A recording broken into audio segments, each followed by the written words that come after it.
Hey, folks, what's up? It's Jarrod, the yard sale artist, here with another just pop-up episode of Doing It Livestream, like a bonus episode here for Longbox Crusade. And I'm going to be opening some more packs of cards. Packs of cards are coming your way. Just as a reminder, if you haven't seen one of these before, I ordered a couple of mystery packs of trading cards of days gone by on eBay. And I just thought it'd be fun to open them up here with you guys and chat about them and that kind of stuff. So I hope you're having a great weekend. I just decided I thought it'd be fun to open up a couple more packs of cards. Let me bring in Packet Cam. There we go. And I remembered to my glasses so I can actually read the backs of these cards today. But let's find out what the first pack is going to be. All right, into the mystery bag. I'm not even going to look at it until it falls. Oh, I have it backwards. Oh, it's some more of those Desert Storm cards. These are by Pro Set. And let me see if I can find a year on these.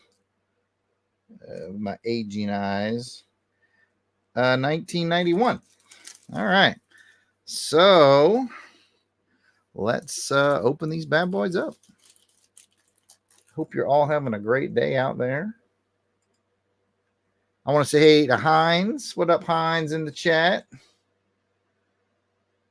Heinz Coke, I think it's how it's pronounced. Correct me if I'm wrong there, Heinz. We ask you like 100 times. Eventually, we will learn. But let's open up these Desert Storm cards from Pro Set 1991. My dad served in Desert Storm. Cook. Okay, Cook. We will remember it eventually, Heinz. I swear. All right. My dad served in Desert Storm, so these are near and dear to my heart. Let's take a look what we got. Let's do these one card at a time. And then, as usual, I'll try to remember to leave my favorite card on top. Okay, here we have the AMX 30 tank, military asset, armor, and artillery. And then, of course, on the back, it goes into the details on that tank. This is card number 203. This is a French tank. I was going to say, it didn't look familiar to me. This is a tank made in France. And that's pretty cool. All right. So if you dig armor, army type armor stuff, then there you go. Next up, we have... it's a military skill card, and they're talking about hand signals, and they're showing a Navy flight deck guy who that's a dangerous job, an important job, and hand signals are key to victory there, as I'm sure it goes into detail on the back, especially due to the high noise, high wind that you would experience on an aircraft carrier. The signals are very important to learn, and it's a very tough and professional job. This is card number 160 of the set. I like the Navy hand signals guy just a little more than the French tank, so he will move to the top of the stack for now. Next up, we have let's see. Pro Set says is a this card says government, Congress. We don't do politics on our network, so I'm gonna just leave that one alone. Let you draw your own conclusions, although they are an important part of any warfare. This is card number 103. And the less said about it, the better, but I will put on the bottom of the stack. It's a good picture, though. Like, it's a good aerial picture. Not bad at all. All right. Oh, we got ourselves a leader card. General Alfred M. Gray. And just looking at his type of cap, I'm going to guess he's a Marine Corps general. And yes, I am correct. General Alfred M. Gray, United States Marine Corps. He's prior enlisted. He enlisted in 1950. And he got commissioned in 1952. He became a brigadier general in 1976. And he's quite the storied Marine. That's pretty cool. All right, so now that it's got a real personal touch to it, that it's an actual person. So I will put him to the top of the stack. Next up, these are kind of neat. These are a little different from the Topps cards. This one is in the category of geography, and it is Japan. Now, I'm not sure why the geography of Japan would be key to Desert Storm.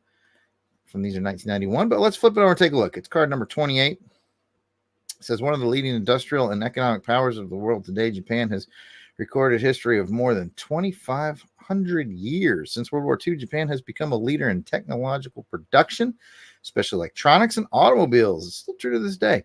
Japan joined the United Nations in 1956. For Operation Desert Storm, Japan supplied financial assistance. So I guess with their geography cards, they're just kind of going through a list of allies, and that's pretty cool. I like that. I'm going to let General Gray stay on top, but it's kind of neat that we take a look at the geography of the allies in the Desert Storm. Next up, we got an aircraft. We've got an aircraft, military asset warbird. This is the E3 Century AWACS. You've probably seen this in a lot of movies. Me being prior Air Force, so this is a bit more in my wheelhouse. But these are really cool aircraft with the big radar dish on the back. So basically, they're keeping an eye on the sky. They're keeping a track of all the flying aircraft, friendlies, foes, all that stuff, providing a real good, detailed, real-time picture of the air battle space. And I'm trying to remember, it's been a long time. I can't remember if they also do ground movements as well, or if there's a different aircraft. I feel like there's a different aircraft that's more specific to ground movements. I feel like the AWACS is primary focus is on air movements. And yeah, it's card 247. Pretty cool. Pretty cool indeed. All right. Oh, man. I like them both. Being a former Air Force guy, I like this one. I like the personal touch of, let's let the general stay on top. Why not? Why not? The man has a long and storied career. We'll leave him on top. We have another military asset. Well, it says fighting ship, but this is the USNS hospital ship. So it doesn't really have a lot of offensive capabilities. This is a hospital ship where people will go to recuperate. Apparently, there were 2 Navy hospital ships in the Arabian waters and Desert Storm. There's a Comfort and Mercy. They have approximately 1,000 beds and 12 operating rooms. So it's a floating hospital. That's pretty cool. Pretty neat. They don't talk. It doesn't get a lot of glory. You don't see a lot of this in your warfare stuff, but that's pretty cool. It's a floating hospital. I like it. Very, very cool. All right. Oh, we got another one of those government cards. Let's get excited about that. Again, the less I talk on that, the better. We all have our different opinions on that, but there's the government, and this is the Department of State. So your State Department. I didn't know this. It is the oldest department of the executive branch, founded in 1775 as the Committee on Secret Correspondence. That's cool trivia. Huh? Who knew? Committee of Secret Correspondence became the Department of State in 1789 with Thomas Jefferson serving as the first Secretary of State.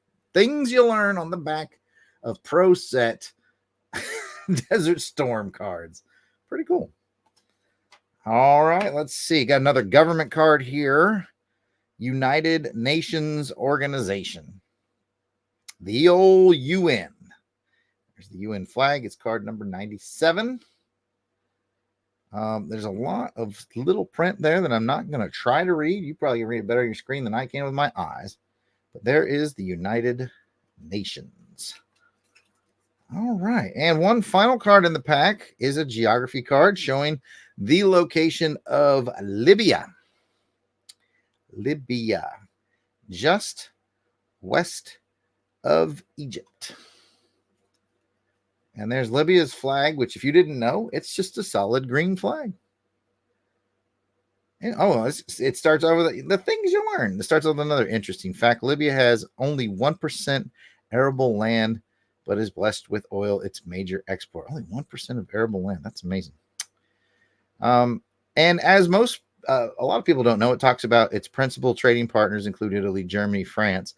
A lot of people don't realize, Middle East is famous for its oil production, but a lot of people don't realize that the United States, last I checked, it's been a while, gets like less than 10% of their oil from the Middle East. Most of our oil is from South America. But our allies in Europe do rely, as you learned on that card, heavily on Middle Eastern oil. I want to welcome Courtney. Hey, Courtney. We just finished going through. This packet was tougher to open, so the package didn't right. So it's a much thinner plastic than most of the stuff I'm used to. A more pliable plastic as well. But let me get that as nice as I can get it back. We opened the Desert Storm Pro Set trading cards from, I think we said 1991. What's it say? 100% of Pro Set profits from these cards benefits families of Desert Storm veterans. That is super cool and near and dear to my heart. So those were your cards from Pro Sets 91 that I got in the random pack. Good old General Gray and a bunch of other cool stuff in here of geography and planes and different assets and government factions, all kinds of stuff. Pretty neat little set. A lot more educational than I would have guessed, with a lot of cool trivia stuff on the cards. So yeah, I agree with you, Courtney. She says, wow, that's cool. I concur. This is neat stuff. And I'm old enough to remember when this stuff was new. I was about in middle school. My dad was in Desert Storm. All right, let's get into the mystery bag here for what's going to be the next set of cards. As usual, I will try not to look as I drag it over to Packet Cam. Oh my goodness. This is Jarrod's wheelhouse episode right here. We have a pack of Batman Forever trading cards. It's got Jim Carrey as the Riddler right there on the front. It says it comes with 8 cards. This is by Fleer Ultra from 1995. I'm pretty sure I own a full set of these Batman Forever cards. Courtney's right there with me saying, ooh, and I am with you on that. Ooh, yes, indeed. And Heinz K is also chiming in saying, nice. I agree. I'm a huge Batman Forever fan. I don't care what people say. I often say, I'm going to go on a tangent here. I often say that Batman Forever gets lumped in with Batman and Robin. The Batman Forever was Joel Schumacher's first Batman movie, and then he did Batman and Robin, which is the second one. A lot of people just absolutely abhor Batman and Robin, just hate that movie. And I had my beef with it when it came out, and I was a little harsher. These days I go back and rewatch it, and when you kind of know what it is, it's a heck of a lot more fun to watch. But Batman Forever, and derail me all you want, Courtney. She says she loves the soundtrack. I do too. I still have it on CD. This is one of the first CDs I ever got, and it is a fantastic soundtrack. You're absolutely right. Every track is a banger, Courtney. They're all great. But yeah, I saw this near and dear to my heart because this was I think I just graduated high school, and this was a movie from my post high school summer right before going to college, and I just really enjoyed it. It did have, some people don't like the neon aesthetic that Schumacher injected into the series, but I really enjoyed it. And I came to like it more later on in life. To spare you a bunch of details, I had a terrible thing that I had to go to the emergency room for, and it just got worse from there. But finally, I was able to recover after a terrible ordeal. And I'm in the recovery room, and this is I'm old enough where there's like a small TV that's actually attached to the bed on an arm, and I bring the TV over, just turn on to see what's on, and this channel was playing Batman Forever on the movie channel, and it was just the absolute comfort film I needed at that time, and it has been my comfort movie ever since. When I get sick or anything like that, Batman Forever. Anyway, I've sidetracked enough. We should probably look inside and check out these 8 cards. And I think it says 1 hologram inside too. So I guess it's 8 cards in a hologram or something like that. Anyway, I love Batman Forever. I don't care who knows it. It's a fun flick that I like to watch. Again, it is my comfort movie. It is my number 1 comfort movie. There's several James Bonds that I enjoy as well, but Batman Forever is number 1. And Courtney, yes, the soundtrack is awesome. Okay, I have opened our card pack, which I love the fact, by the way, it came from Kmart. $3.99, man, in 1995. Goodness gracious, they were proud of these cards. But I do remember these Fleers sort of being the high end. They're very glossy. They have the embossed silver. Like these were high end cards and still are. These are nice cards. You can see the glossiness, you can see the embossed emblem on it. And first card is a case for Chase, and it's Chase Meridian. And she's card 53. And it talks a bit about, I took my glasses off. Fatal mistake. And yes, Courtney, you're absolutely right. Kmart, I miss Kmart too.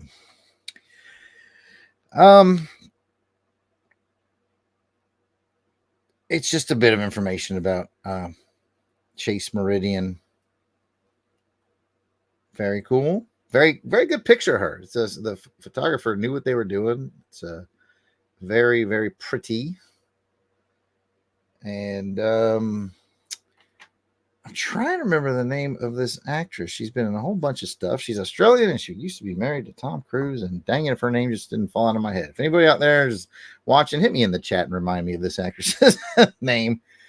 Yeah, that's a nice card. It's just artistically, I like it with the dark background and the shadow kind of spills into her face. It's just really well composed.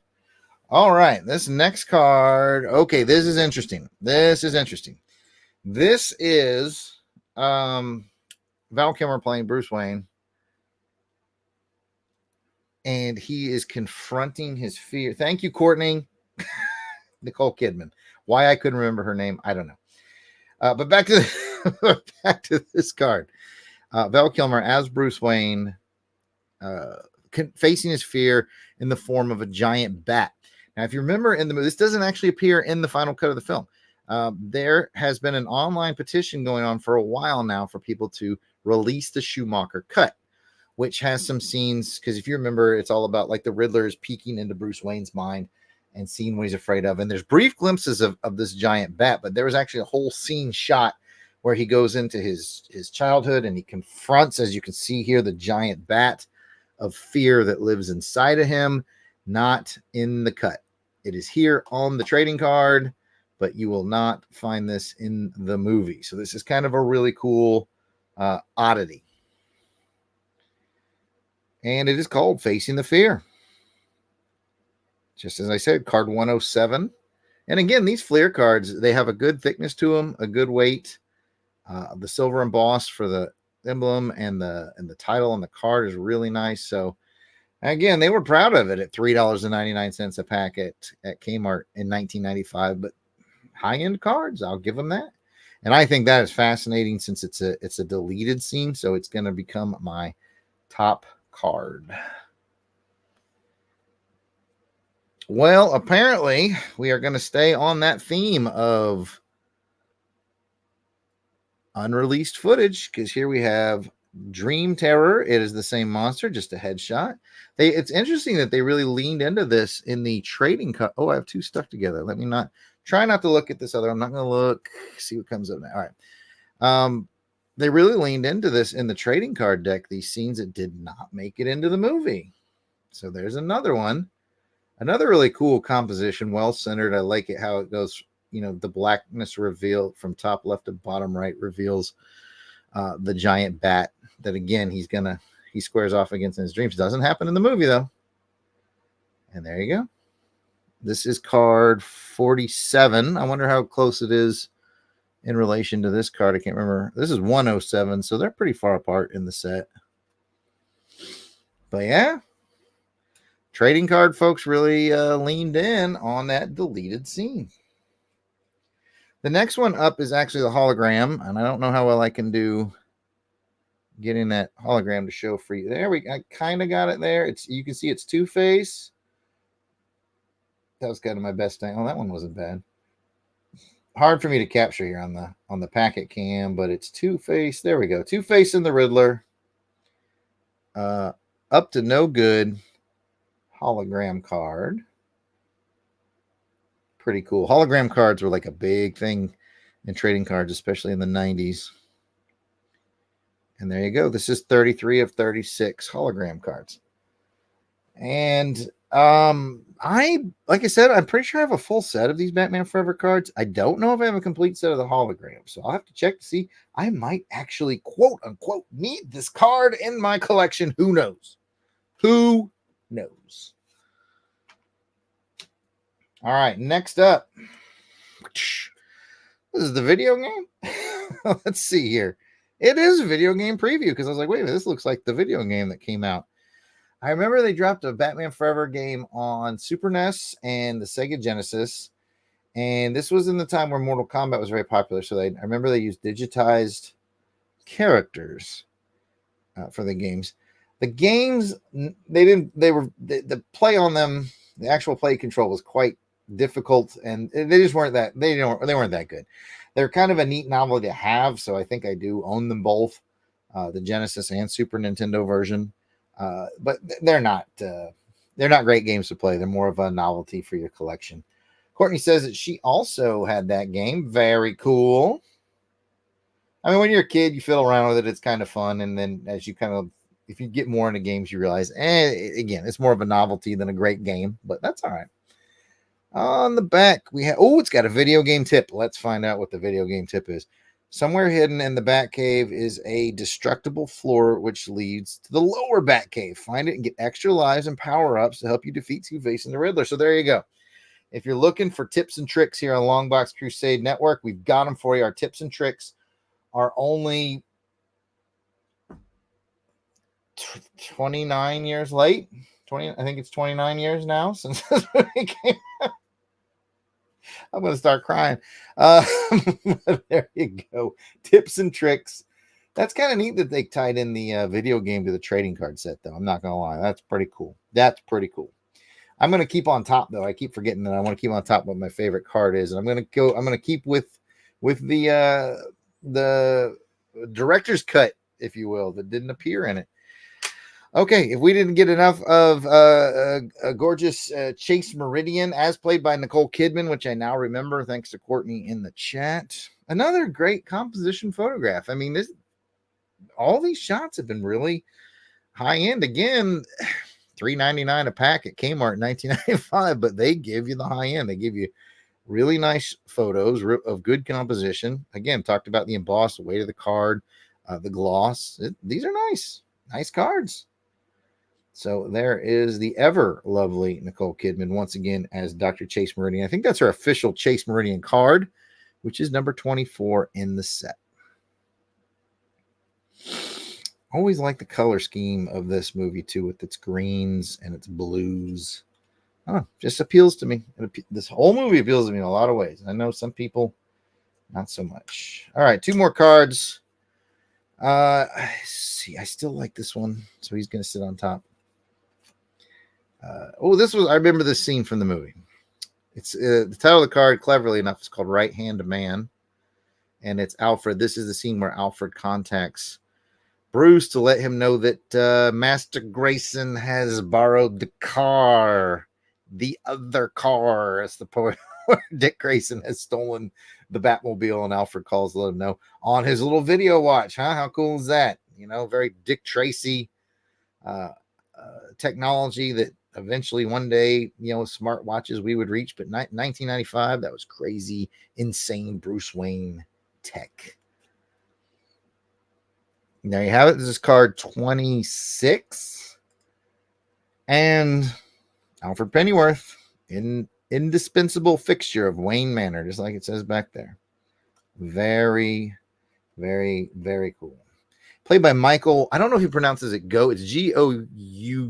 So I don't know if it's Go or Goff. Like, is it pronounced like Hoff or Doe? I'm not really sure. Hey, what up, Billy? Thanks for stopping by and saying hello over there on Facebook.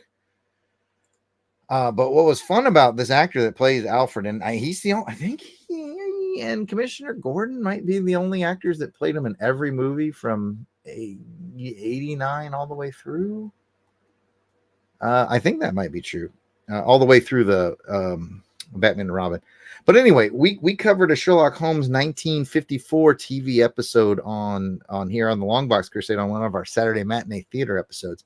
And he was on it. He played the villain. He played this guy that would he'd marry a woman and they'd be married for like a year or two, and then he'd murder them. And the whole mystery was like, how was he getting away with it and where were the bodies? And it was one of the creepiest episodes that we ever watched. And Michael Go or Goff, according to Dunleavy in the chat, it is Goff. And Courtney agrees with that as well. I've struggled with it my whole life, so I'm just going to believe you guys and say, yep. Goff. Michael Goff. Anyway, it was this really cool, creepy Sherlock Holmes episode from 54 where he played the villain, and it was really cool. So I'm going to let him sit on top there for a little bit. And Billy chimes in to say that Michael Goff is a big-time horror actor in the 60s for Hammer, and what I'm assuming is Amicus, if I pronounced that correctly.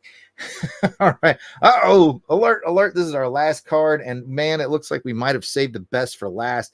It is a straight-up Batman card with the suit. Oh, with the lighting. Look at the lighting on that suit. Oh, that's cool.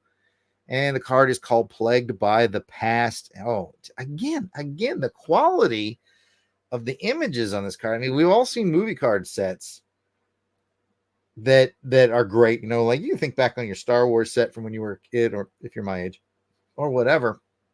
And, you know, you get shots and behind the scenes shots and shots from the movie and all that. And they're okay. But like these images, like the Fleer people clearly had access to a lot of very sharp imagery. And as we discuss this final card, Courtney does a great question in the chat for discussion. Who is your favorite Batman actor? And I have a complicated answer to that, Courtney. You know what? Let me give you the simple answer and then give you the complicated answer. At the end of the day, I think I'm a Michael Keaton loyalist.